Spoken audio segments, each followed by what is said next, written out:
Welcome to allfreecrochet.com's learning channel. Come to our website for thousands of free patterns and inspiring ideas. Don't forget to subscribe to our YouTube channel, our Facebook page, and our website to continue to receive free patterns and crafting deals. Your video host Mikey is now standing by to give you another free tutorial.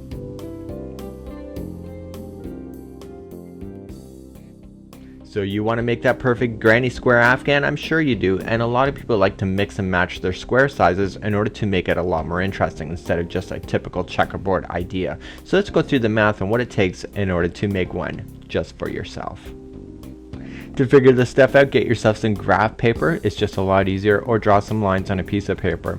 Figure out how many rows is the very smallest afghan square that you're going to actually do. So in the last tutorial I did rows of 5, so each one of my squares in this example is going to be worth 5. So I put the 4 by 4 together, and in order to do that, to get the next square on the upper right, you would take 5 and you would times it by 2, which gives you 10. So in order to get the square that matches everything on the upper level on the bottom, you take 10 and you times it by 2, which equals 20. So let's dive a little bit further into this and we'll see how this is working together. Even further in this, I've added an additional square in yellow, and that's even super bigger. So you got the smallest ones, they're worth 5 each. The next one, which is a dark blue, then that is worth 10. The red underneath then is worth 20, and the yellow is worth 30. And you can easily see that by counting the number of squares on the graph paper in order to figure that out.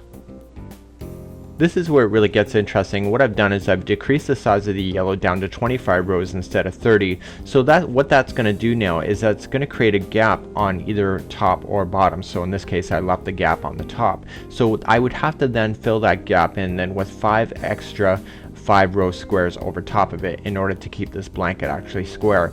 So this is really interesting where the graph paper really comes in handy in order to keep yourself organized for when you're making your project.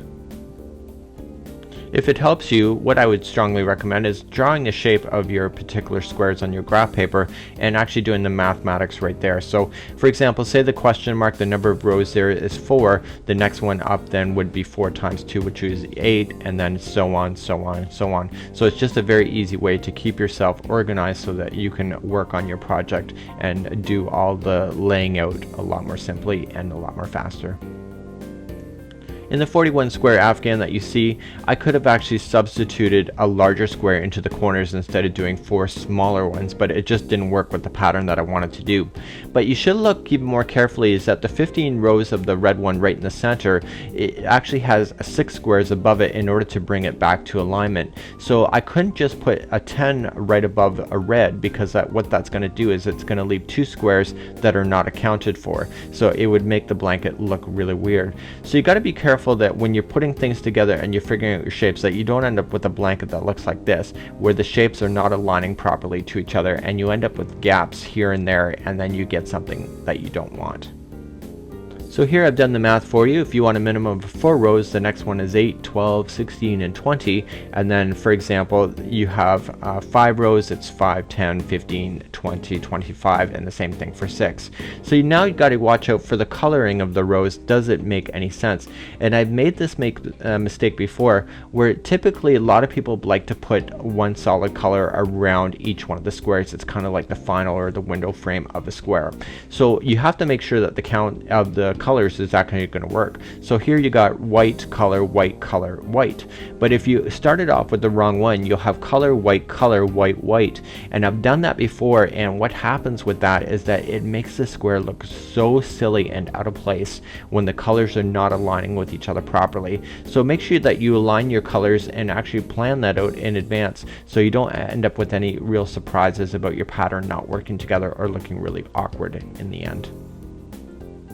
So if you've gone on paper, you'll know how many squares that you need to make. And for example, there's 6 colors here that I wanted to work with. So I actually have 5 different color combinations. So I laid it all out in graph paper first, so I knew how many squares to make.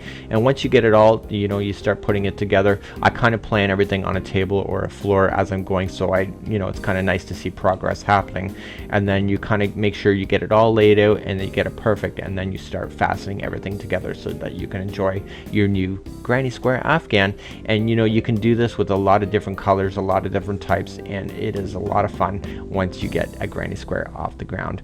Until next time, on behalf of allfreecrochet.com, I'm your host Mikey, and wishing you a great day.